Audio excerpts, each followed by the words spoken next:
안녕하세요. 반갑습니다. 2022년 4월 11일 월요일 아침입니다. 또 오랜만에 이렇게 인사드려요. 그동안 잘 지내셨습니까?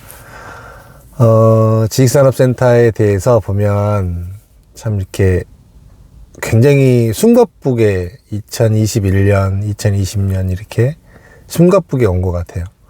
지식산업센터가 그 저변이 퍼지는 속도도 그렇고, 그 다음에 일반인들이 투자하는 그런 개념도 그렇고, 참 변방의 부동산에서 이렇게 투자하는 모든 사람들이 관심을 갖게 되는 그런 부동산으로 오기까지 굉장히 가파른 시간에 최근에 이렇게 많은 사람들이 지식산업센터로 들어오게 됐어요.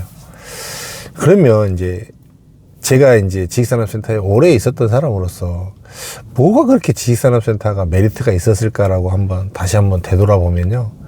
그 가장 결정적인 이유는 대출이었던 것 같습니다. 대출 비율. 한마디로 따지면 아파트를 투자를 했을 때는 이제 이 전세라는 안전한 제도가 있었잖아요. 이제 이자를 내지 않는 이 전세금이라는 제도가 있었기 때문에 투자하기가 좋았고. 근데 이 지식산업센터는 이런 이제 그런 전세금하고는 다르게 시중의 은행에서 이제 이 대출을 많이 해주는 이런 구조로 가다 보니까 이게 이제 거기다가 또 코로나 시국에 또 금리는 올릴 수 없었던 저금리 시대에 있었기 때문에 더더군다나 투자하기에 굉장히 좋은 환경적인 여건이 아니었는가 이런 생각을 해보게 됩니다. 다른 부동산들을 보게 되면 될수록 더 지식산업센터가 이런 부분이 정말 좋았구나라는 것을 더 많이 느끼게 됩니다. 여러분들도 익히 아실 거예요. 근데 이제 조금 이런 부분에 있어서 뭐 대출 부분에 대해서 규제를 한다, 뭐 금리가 올라간다, 뭐 이런 이야기들도 사실은 상당히 많고 실제로도 많이 반영이 되어 가고 있는데, 그러면은 이제 그런 상황이 이제 비단 지식산업센터 하나에만 있는 상황은 아닌 거잖아요. 모든 부동산을 대하는 은행에서의 관점은 다 똑같은 관점으로 이렇게 바라본단 말이에요.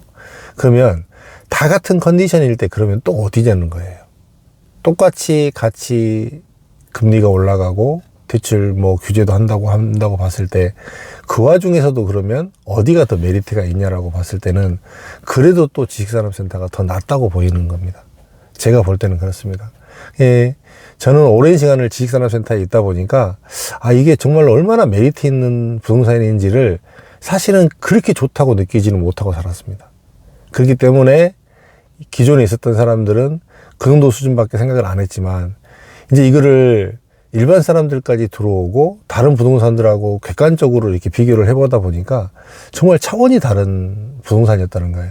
그 다음에 기업의 입장에서는 이 지식산업센터를 분양을 안 받을 이유가 사실은 없었는데도 불구하고 굉장히 자금적인 여유 부분, 그 다음에 이런 부분들을 생각을 할 때 참 이렇게 분양을 안 받고 임대로 넘어갔던 이런 부분들이 굉장히 기업의 입장에서도 뼈아픈 상황이 될 수밖에 없었던 그런 모습이었던 것 같아요. 이제 전체적으로 대출 부분이 이제 소액 투자로 봤을 때는 그래서 더 나은 부분이 생기는 것 같습니다. 내 돈을 다 가지고 투자할 수 없고 세상은 이제 이미 투자를 많이 해 가기 위한 저변이 확대가 되었고, 그 다음에 많은 사람들이 투자하기를 원하고 또 투자하기를 원하고 들어오는 사람들이 대부분 자금이 많지 않은 소액 투자자라고 봤을 때 지식산업센터가 그래도 부동산 쪽으로 진입해 보기에는 굉장히 좋은 상품이었다라는 것을 이제 뭐 두말할 수 없는 이야기인 것 같아요. 최근에도 보면 이제 어느 시절에나 마찬가지였던 것 같습니다. 이제 대출을 조금 보수적으로 보는 은행들도 있고 조금 공격적으로 보는 은행들도 있고 은행마다 이렇게 금리 차이들도 조금씩 나고 이랬단 말이에요. 근데 실제로 또 대출이 굉장히 어렵지만 그 사이에서도 또 대출을 공격적으로 해주는 이런 은행들도 상당히 또 나타납니다. 그런 은행들이 나타남으로 인해서 지식산업센터가 또 대출을 또 원활하게 해가는 이런 부분들도 있고요. 최근에는 조금 두드러지게 보이는 부분 중에 하나는 뭐냐면 이제 지식산업센터에 대해서 잔금 대출은 기업 대출에 속합니다. 기업 대출에. 기업 대출에 속한데, 일반 이제 우리들이 쉽게 이렇게 돌아다니다 보면 은행들이 있잖아요. 그 은행들에서는 기업 대출이 많지 않아요. 거의 대부분 일반 가계 대출입니다. 일반인들을 상대로 하는 가계 대출인데, 이제 그 일반인들을 상대로 하는 이 가계 대출을 하는 은행에서 실적을 올려야 되는 상황이 생기고, 또 이런 부분에 대해서 일을 해야 되기 때문에 이 기업 대출 부분을 취급하는 은행들이 생기다라는 겁니다. 이게 어느 조직이나 마찬가지인 것 같아요. 어느 조직이나 쉽게 얘기하면 지금 지식산업센터가 대출하기 좋다. 그 다음에 이거는 어지간하면은 뭐 이렇게 또 인정이 된다라고 했을 때, 어차피 은행도 영업이고 또 그거를 많이 유치를 해야 되는 개념이다 보니까, 그런 가계대출을 하는 은행에서도 기업을 상대로 이렇게 대출을 하는 거에 대해서 주저하지 않는 이런 상황이 나타나고 있어요. 그럼으로 인해서 보면은 상대적으로 더 투자하기 좋은 여건들이 더 환경적으로 열리고 있는 이런 모습인 것 같습니다.